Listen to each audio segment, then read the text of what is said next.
Hi and welcome back to the Review Tuesday. I'm Ruben and I'm reviewing Netflix's original series, Hilda Season 2. Now's your time to jump down in the comments. Let me know what you thought of this first season. Is this one you've even heard of?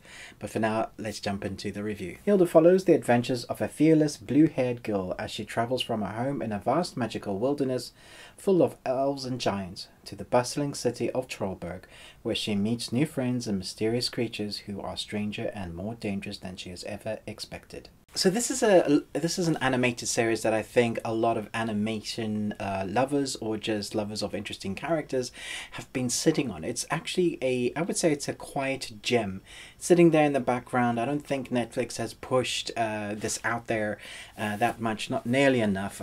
When this dropped originally, I didn't watch it, I didn't review the original.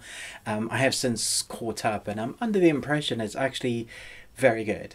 It's like Troll Hunters on Netflix, a little sprinkling of Troll Hunters, a little sprinkling of Adventure Time, but it does definitely do its own unique thing.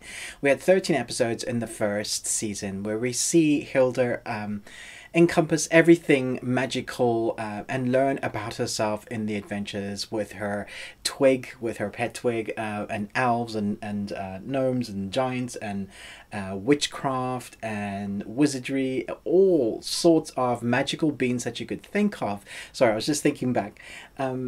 And the way it's animated as well is just, it leaves you feeling light and fluffy. It's not that heavy. It's definitely something you can watch with the whole family. The scripting itself is very episodic in nature. There isn't really a major arc in season 1, although they do start kind of referencing a certain storyline that definitely goes over into season 2, which I'll talk about in a moment.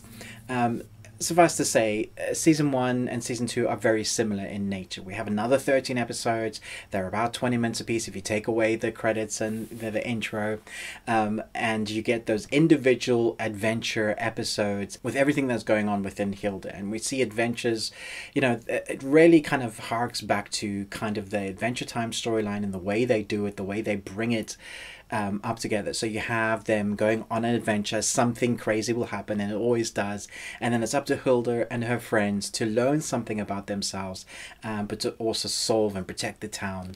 What I liked about this series more, well, season 2 more than season 1, was where the storyline was going. So we have in the background, we have this kind of troll storyline where especially when we get to that last episode, there's stuff going on there with them.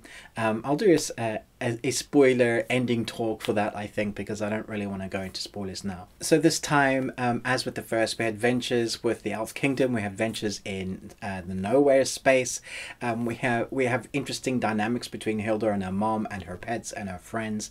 The voice talent is fantastic, as it was in the first season. Just check IMDb, you'll see that they're no stranger to this type of work. They really do add kind of subtle nuances to the fun and the emotional turns that they have to go through.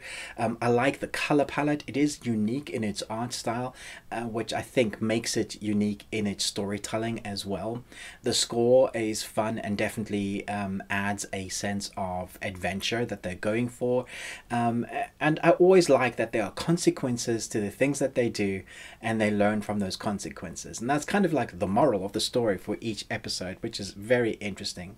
I do feel like this needs to be thrown out there more. This series needs to be told and kind of say, hey guys, I know that there's a lot of animated series that are really good on Netflix, like Dragon Prince, in amongst others, Adventure Time, where depending on where you are, you can watch Adventure Time. I think they've got 10 seasons. They've had something else come out recently with Adventure Time, but I think people hopefully will start catching up to this series. Season 2 has just dropped and it's as fun as season 1, but I really like what they've started to incorporate with an arc. And so there is a big bad forming, and they're gonna, I believe, take that on into season 3. Do let me know which is your favorite character, because I think there are so many unique, interesting characters apart from Hilda. Even Twig, the elves, the nowhere space, you know, all of that kind of dynamic just screams adventure. So every episode is so well crafted that they managed to round a story. They managed to round a consequence with our characters and grow them somewhat even more in the space of 20 minutes. They're always learning something, but then we have the grand scale adventure. Always kind of starts out small and then you end up in a place that you totally weren't expecting to end up in, which makes it so much more fun. Definitely worth watching with your kids, or if you just love animation and you're like, I don't know, that doesn't look like my cup of tea, I think you should give it a chance. I'm going to give this a solid A. It's a lot of fun. And if you're looking for something to get you in a better mood, to make you smile at the end of each episode, that's what I end up doing. It's definitely clean, it's fun, full of adventure, great voice talent, amazing color palette, amazing animation, unique art style. And it's really growing in the way they've structured it. So I thought it was fantastic. Okay, we're talking the end of Hilda season 2, so spoilers, do beware, and we're talking about where it can go forward. So do let me know, what did you like, what did you think was happening, and for now let's jump into the ending. So Hilda season 2 is back. We've had 13 episodes, and in amongst these 13 episodes, they've been sprinkling ideas with what's going on with the trolls. It's not quite right. For the most part, it's individual episodic episode and adventures, and we get to know more about those characters.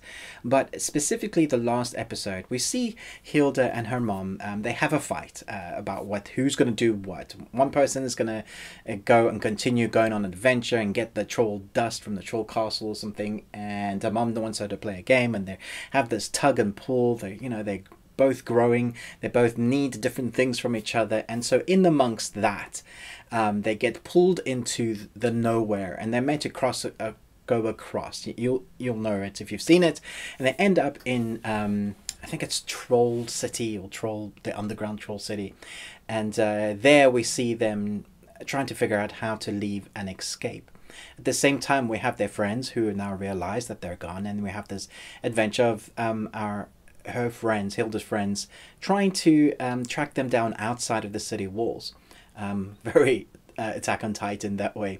And so now we have these two adventurous storylines that meet up and kind of eventually will meet up.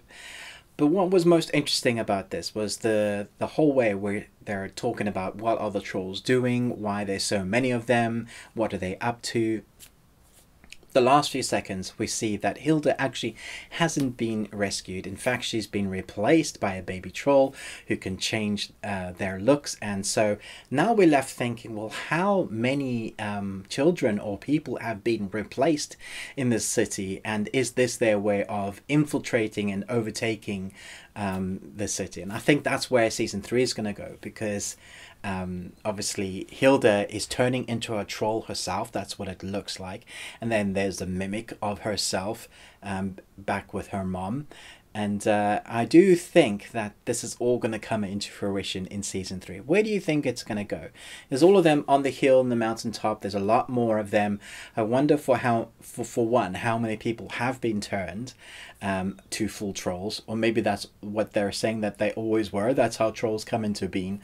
Or this is their way of overtaking the new city.